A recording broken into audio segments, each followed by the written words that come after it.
নেত্রকোনার বারহাট্টা উপজেলায় বিরল এক রোগে ভুগছেন মা ও ছেলে।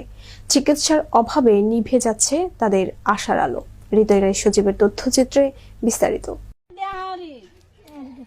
নেত্রকোনার বারহাট্টা উপজেলার অতীতপুর গ্রামের এক কোণে জরাজীর্ণ একটি কুঁড়ে ঘরে বাস করেন কাজল মিয়া ও তার মা শাহানা খাতুন। মা ছেলে দুজনেই আক্রান্ত এক বিরল ও ভয়াবহ টিউমারে। ধীরে ধীরে সেই টিউমার কেড়ে নিচ্ছে তাদের মুখের স্বাভাবিক রূপ, জীবনযাপনের ক্ষমতা আর বেঁচে থাকার আশাও। জন্মের সময় কাজলের মুখে ছিল ছোট একটি টিউমার। বয়স বাড়ার সঙ্গে সঙ্গে সেটি এখন তার এক চোখ ও মুখ ঢেকে ফেলেছে। মুখের নিচে ঝুলে পড়েছে বিশাল মাংসপিণ্ড। খাওয়া দাওয়া করতে কষ্ট হয়, এক চোখে দেখতে পান না। বিকৃত চেহারার কারণে গ্রামের তরুণেরা তার কাছ থেকে দূরত্ব রাখে। একাকিত্ব এখন তার নিত্য সঙ্গী। শুধু কাজল নয়, তার মা শাহানা খাতুনও একই রোগে ভুগছেন।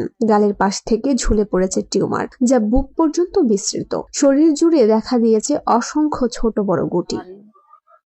আমার এটা আমি বড় আসলাম, শুধু আসলাম, এটা শুধু আছে, শুধু তার হর 3 দিন বয়স হয়েছে।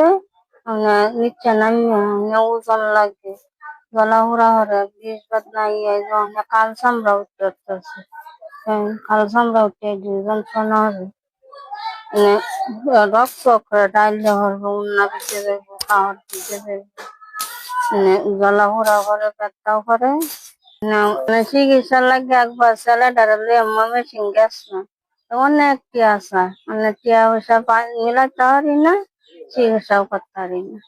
50-60 হাজার টিয়া চাইছে, 50-60 হাজার টিয়া মিলাইম করতো, মিলাইতে পারলাম না, তার চিকিৎসা করতে পারি। এই পরিবারের একমাত্র উপার্জনক্ষম ব্যক্তি কাজলের বাবা মিরাজ আলী ও তার ছোট ভাই আফজাল। দিনমজুরের সামান্য আয়ে সংসার চালাতেই যেখানে হিমশিম খেতে হয়, সেখানে চিকিৎসার খরচ জোগানো তার পক্ষে অসম্ভব। কালো দাগা ছিল আমার ভাইয়ের গালে, আর আমার আম্মুর কালো দাগা ছিল। ফেরা থেকে এডি হইছে, পরে আস্তে আস্তে বড় হইছে, ওইগুলাও বাঁচছে। বাড়তে বাড়তে যখন এই অভাবের সংসার, তখন টাকা পয়সাও নাই, চিকিৎসার টুকটাকের এই কিছু করছিল, তার অনুযায়ী হইছে না, চিকিৎসা হইছে না। তখন আস্তে আস্তে বড় হয়েছে, আর এইগুলাও বাড়ছে। সামর্থ্য না থাকার কারণে ওইগুলা পারে গেছে।